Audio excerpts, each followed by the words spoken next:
I think I'm done with music. This is not an interview. There is no format. This is simply a conversation about life. What's going on over there?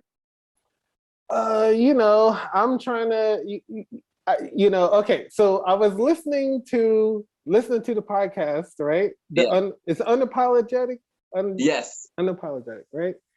And it's funny because I heard myself in the two of you, and Really? yeah, like how old are you?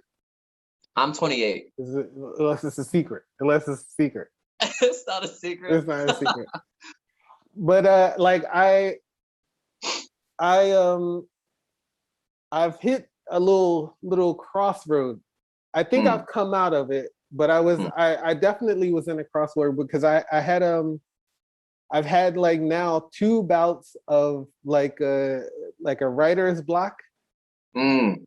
And I think I might have told you this when I was. Yeah, I think you did mention that a little bit at Starbucks. You were saying something about that. Yeah, and so it took me. I'm starting to come out of it, but I would say even a few months ago, I think I'm done with music. Oh, I wow. I, Okay. I didn't think I had. I was like, clearly I don't have anything else to say. Like I've peaked out on my skill level. Like I don't feel anything anymore. Like nothing is Wow. compelling me. Uh-huh. And it's such a difference from when I was younger. When I just knew, like, nah, this is happening. And I never wanted to do anything else.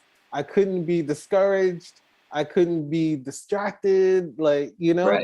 and now I find, in the past, I found myself really easily like, all right, let me watch a little YouTube or whatever, and then the next thing you know, like 2 hours, and then I'm like, well, I'm hungry now, and Right. then I eat, and then I'm like, well, I'm sleepy. You know what I mean? And so yeah, and I just didn't think I had any more like good ideas or anything. So Mm. and this was even worse this time around than when it happened back around like 2000, because it lasted me like 10 years the first time, like roughly around 2000 to 2012ish, actually. Uh-huh. 10, yeah. So now I bought myself a few new pieces. Like actually during the lockdown is where things started turning around again, because I made this conscious effort to start like watching tutorials, and I started paying for like little tutorials to watch and things to try, and then I was like, I'm gonna make it happen. I was pushing. Yes. And then I also realized I needed to spend some money on like a little bit more gear, because I basically left everything back in Montreal. So Wow. All your music stuff. yeah, yeah.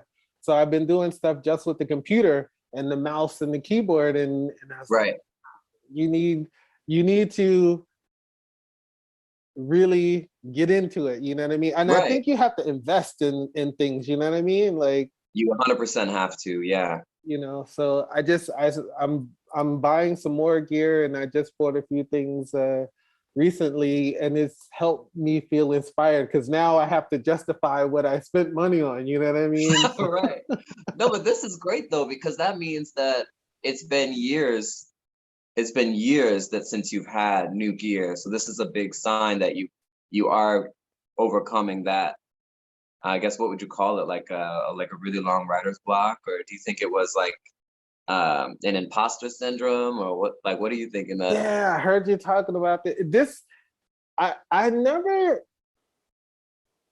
I understand imposter syndrome, and I might Uh-huh. have it in other spaces in my life, but not Uh-huh. about the music. Not Like about the I music. definitely Well, just generally speaking, I don't try. I know who I am. I think I understand who I am. So I Right. don't, even in my own mind, I don't try to make myself any bigger than I Right. am or any cooler or more important, but I do know what I did and I know it's relevant. You know Yeah. what I mean? I made it. It's there. Like, it's going to be there. It can't be taken away. You can't deny it. Right. Like, so that part of it is okay. And do you know who Kathy Sledge is? You ever heard Oh of Sister man. Sledge? Yes. Their song "We Are Family" Yeah, and yeah, yeah. and Yes. 100%. you know. So at one point in time, she and I, we had the same lawyer, right?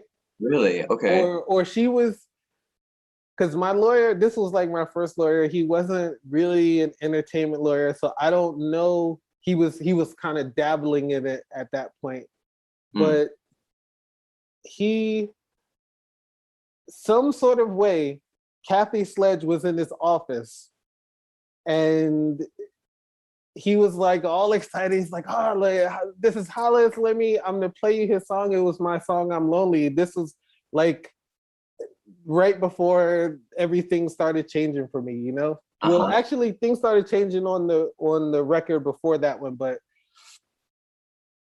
"I'm Lonely" was a whole other level of whatever. But I remember him, and I was like, don't do it. I knew what he was about to do, and I was, don't do it. And Right. and he played this song to to Kathy Sledge. Right. She's like the main lead singer, and she was just like, she had the most, like, not rude or mean or anything like that, but it was just like, oh, Uh, you know, like unfazed. yeah, like, Just that's cute. You know what I mean? Like, she didn't feel well, it. Excuse me. She didn't feel it at all. And I really, like, I felt it. But just for a yeah. second though. I felt it.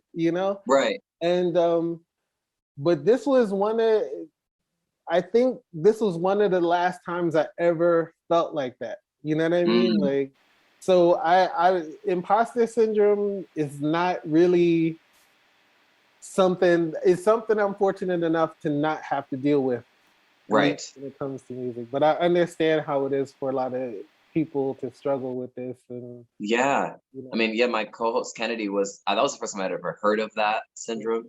yeah, Um, and it does make a lot of sense when someone like does have some huge win that they start to think that maybe they're not as good as everyone as all the praise. yeah. But yeah, that's so great that that was that only one time that you ever felt Well, it bad. was the I would have last time. felt It wasn't the only time. It was the last time. bad. No, But I feel like I would have felt the same as you in that moment when it's someone that's, I mean, we all know their music, so that reaction would feel, I mean, that's just kind of shitty. Like everyone knows that artists are so sensitive about their work, so for another artist to react that way is already kind of shady. yeah, but I don't think, this is what I mean. I don't think she really. For one thing, he overhyped it. He Okay. he he shouldn't have. You know what I mean? Like, I was. It was this. I was like, don't do it. Don't.